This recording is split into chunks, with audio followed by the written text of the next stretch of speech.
I know it would be significantly smaller if it does come that way. But, I mean, just the fact that the people had to face these things, and I think Eric also made a good point with, the first responders. I mean, how are they going to get to this? What makes this so much different than a lot of other disasters is that a hurricane or a tornado that we face, those are specific areas, and the outlying areas a couple of hours away, you can still come in a lot of places with people that have all their equipment is still intact. With the tsunami, especially something like this, where you can see just massive areas destroyed, infrastructure gone, now you're going to have to try to get rescuers in from areas significantly further away, and it's going to be very difficult to do. I will say this, though, of all the countries in Asia, Japan is absolutely the most prepared.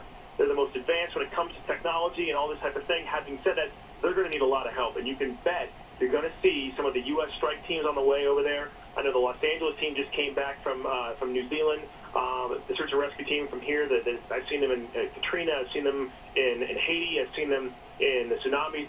They'll be over there. We also have a significant military presence in Japan and in the Pacific right now. It's the largest since World War II. So we have a ton of ships over there. We have a lot of men and women on the ground. Hopefully they're out of harm's way, but I know from dealing with the military and the tsunami, everyone's criticizing how much money was given, but the first people on the ground were U.S. Marines. They were already stationed there. You're going to see a lot of military involved here helping the Japanese. They're, of course, a very, very strong ally of ours, and they're willing to ask for help, especially in a situation like this where they're just not going to have the manpower to cover this massive area of destruction. And, Adam, as you're looking at these pictures, just all this devastation, I mean, these submerged vehicles and homes and bridges out, how do these first responders prioritize? I mean, and you're talking about what appears they're going to have to probably do a lot of aerial rescues if they're trying to get to these people. Right. We see people that are trapped in the top of homes and buildings. Well, the first day, I mean, the first day, because, again, from being at the earthquake, from being at Katrina, from being at the tsunami, I can tell you that from our experiences, as seeing those three events unfold, the first responders in this situation it's going to be, for lack of a better term, easy pickings. I mean, they're just going to go up in the air and they're going to find people left and right. They don't have to seek anybody out. I mean, they're going to go up in the air, or if they're on the ground, or if they're in boats, and they're going to find people everywhere. I mean, they're going to find people in need. The first couple of days, people will be in need everywhere. And then what will happen is the survivors who have the strength, they'll start helping each other, and that's already happening right now. They'll congregate in areas on rooftops and fields and places where the destruction has not been so bad, or maybe there's a clearing. That's what will happen first. But these first 2 days, the first 48 hours, it's going to be the search and rescue teams are going to find people wherever they look, and the key is going to be getting them food, water, and supplies. The one right now is looking at the weather in Japan. It's about 50 degrees, 52 degrees, something like that. So it's not brutally cold. The other good news is not brutally hot like we saw with Katrina. So that does help a little bit. At the same time, like I said, people are going to be injured. You're going to see most of the injuries are going to be because of all this debris.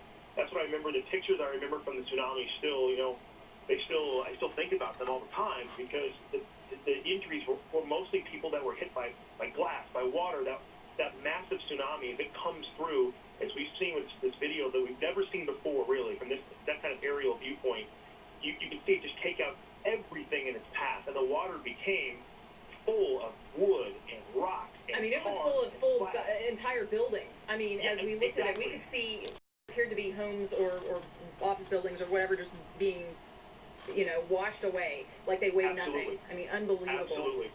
It's something like we've never seen. Again, we haven't seen this before. We haven't seen something from this angle before. You don't get this kind of perspective.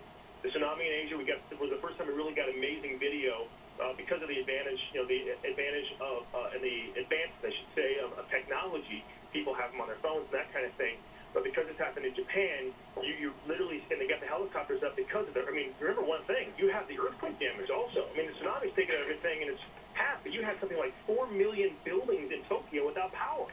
So, I mean, you're not just dealing with a tsunami here, you're dealing with the earthquake on top of it all. So you've got other areas that maybe weren't damaged by the water that have been significantly damaged by the actual shaking that went on. An 8.9 earthquake, I mean, I've felt a number of earthquakes in my life, including the Northridge quake. That pales in comparison to an 8.9. I mean, I can't imagine what an 8.9 feels like after I feel a Northridge. I mean, I'm not a seismologist, but I mean, it's significantly larger. So you're going to have damage all throughout Japan. And for that, as Rick said, also around the region. I mean, we're going to have to watch what's happening in Russia because they're right there together. Korea's right there. There are a ton of islands that are all around there. That's the one thing we saw with Tsunami. I went out to PP Island in Southeast Asia. That's where they filmed the movie The Beach with Leonardo DiCaprio. We went out there, and some of the most dramatic scenes I saw were there. I mean, the island's leveled, and there were a lot of tourists that were just gone. And Adam, I want to interrupt you for just a second because as we were talking, we were getting some new information. We had reported earlier that there were injuries out of Tokyo, but now we're hearing that at least one person has been reported killed. But again, you know, as we look at all of these pictures and you see, you know, cars and homes being swept away, you can only imagine that there were people inside those homes and inside those cars. Yeah, and that this could be, you know, way higher. And, you know, in your experience covering Sumatra back in 2004, didn't it take a long time for them to really get an idea of just how many people died? And as the seismologist said, they still don't know how, you know, just how strong that particular quake was. Right, I can give you a very clear idea. When the one happened, it was the Boxing Day, which was the day after Christmas in 2004, we left for the airport and they were saying 1,200 dead. When we took off, they were telling us maybe 4,000.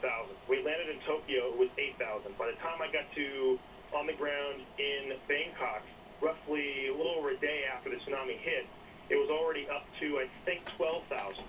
And of course, by the time we got down into Phuket and some of the areas basically 2 days afterwards, at that point it was like 23,000. Well, they ended up, 250,000. So it gives you an idea how drastically that number changes. Now, remember, Japan is different because you do have a more developed country than you saw with, parts of Banda Aceh, which were leveled, and parts of Thailand and India. Even people forget, even in Africa, I think 2 or 3 deaths were attributed to the tsunami in Africa that came all the way across the Indian Ocean. So you have, a very wide area that's going to be disturbed by this, and there are going to be deaths all around there. But these numbers won't be settled upon for weeks, if not longer. I mean, the tsunami, Southeast Asian tsunami, it was months before they started, really getting down to, okay, it was probably this amount. And even to this day, people are in disagreement about how many people were actually killed. There's still disagreement, unfortunately, on that. I mean, the fact is, this is a horrific event. I think that the key for us as Americans and for our viewers who are watching us as Americans is to know that, we do have a lot of forces over there right now, with what's going on in North Korea, and just we have a lot of, reasons to support our neighbor, with Japan is, considered a very close ally of ours and a neighbor, even though it's across the long distance of water. So I know we have a lot of military, especially Navy, has a significant military presence in that region. You're going to see our Navy take some significant steps into helping. Because again, these first few hours, these first few days are going to be extremely important. Yeah, judging by these pictures, Adam, they're going to need all the help they can get. Absolutely. So we will be stepping in to help them. Adam Housley, we'd like you to stay on the line with us. We just got some more new information, and we just heard from the Japanese Prime Minister. He spoke just moments ago, and we want to hear a little bit of what he had to say. This is Prime Minister Naoto Kan. The government will do everything possible to minimize the damage. It will do its utmost. The government will put its strength together and work hard in tackling this disaster. We therefore ask the people of Japan to exercise the spirit of fraternity, help each other, and to act fast, and to help one's family and neighbors. We should all help each other to minimize the damage.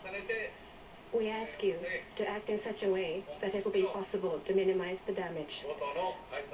This will be my greetings as the head of the Disaster Relief Headquarters. You just heard from the